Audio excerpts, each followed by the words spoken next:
What is up, everyone? It's Tyler Shelton. This is Coffee with the Bearded Reviewer. I'm your friendly neighborhood coffee snob. Today, folks, is going to be my review for the TV show on Disney Plus, She-Hulk: Attorney at Law. Let's just say, what the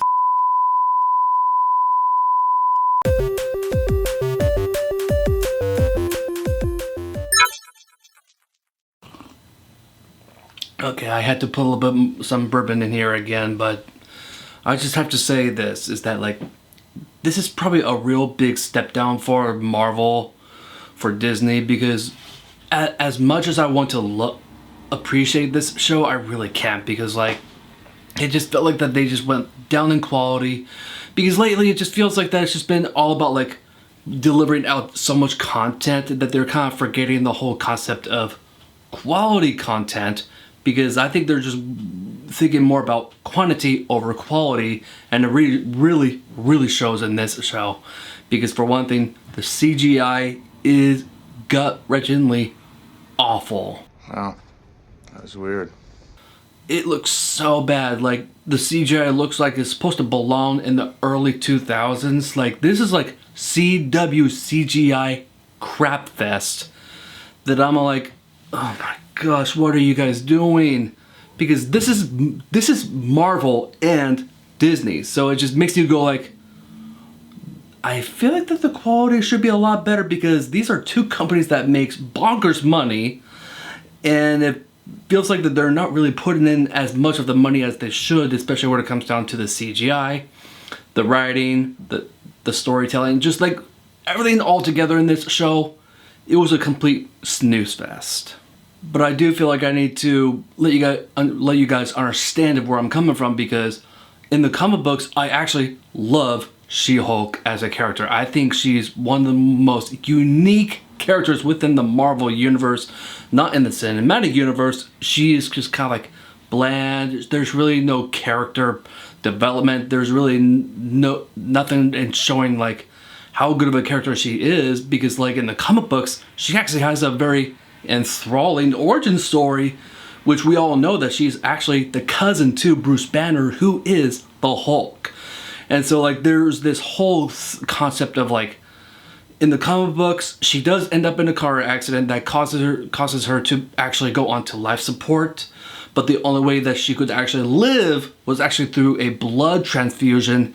And so Bruce Banner himself, at that point he was already the Hulk, so he was undergoing kind of this whole process of should I save her life, but that will also mean that she'll get the powers of the Hulk, or should I let her die and not deal with the powers of the Hulk? So he was just kind of going through this mental breakdown of kind of should I do this or should I not? So it just had a lot of weight into kind of the birth of She-Hulk, and I really feel like that was a whole complete missed opportunity. But like I was telling you before, is that the writing on this one was really bad. For instance, instead of getting a blood transfusion, they have a car accident, and he has a depowering watch that makes him basically a human again, and during that accident, he has it on, his blood goes into her arm, which is an open wound, and that's how she gets her powers. That's just lazy writing.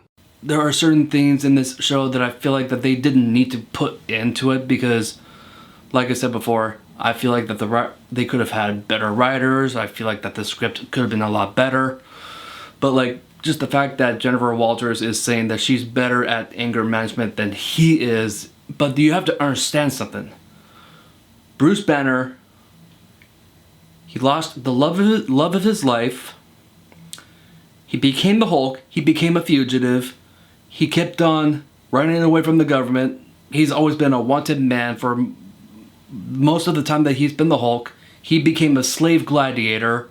He's been through the arena for so long, and it got him up until 2019 in Avengers Endgame, where he actually now has full control of his powers.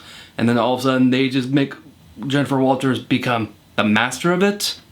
She did it in a matter of one episode, which is 30 minutes long. So you were kind of dissing on Bruce Banner, the Hulk, while you're trying to like make her go like, oh, easy peasy. No, that's not how you do writing. That's not how you do like character development. Jennifer Walters' She-Hulk was actually the very first to break the fourth wall, even before Deadpool. So I understand what they were doing. Like, it felt like the fourth wall breaks worked for She-Hulk in the comic books, but it really didn't work with this one, because I feel like that when Deadpool does it in the movies or even in the comic books, it works. But when it comes to She-Hulk, it just feels like that it's kind of impacting the overall MCU.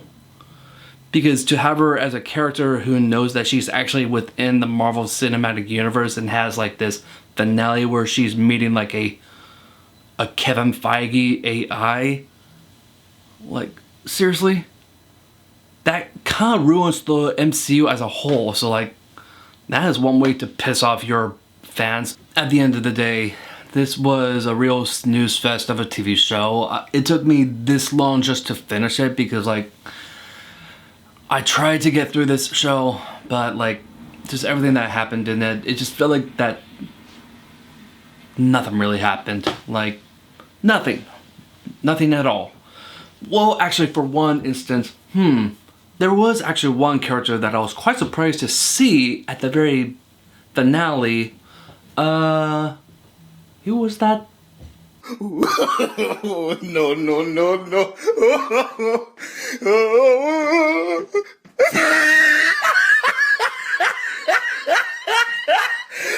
Look at the top of his head. What did they just do to Scar? I love Scar. He's a really cool character. Not Scar from The Lion King, but if you just saw that little clip, WTF? What the heck was that? So aside from all the stuff I just mentioned, I have to give this movie, yeah, a 2.5 out of 10. So that was my review for She-Hulk Attorney at Law. I just want to say thank you so much for watching this video. If you have not yet done so, please subscribe to my channel as it really helps me out. Also, press the like button. Don't press the dislike button, that's a bad one. Anyways, keep on drinking coffee, and I will see you guys next time.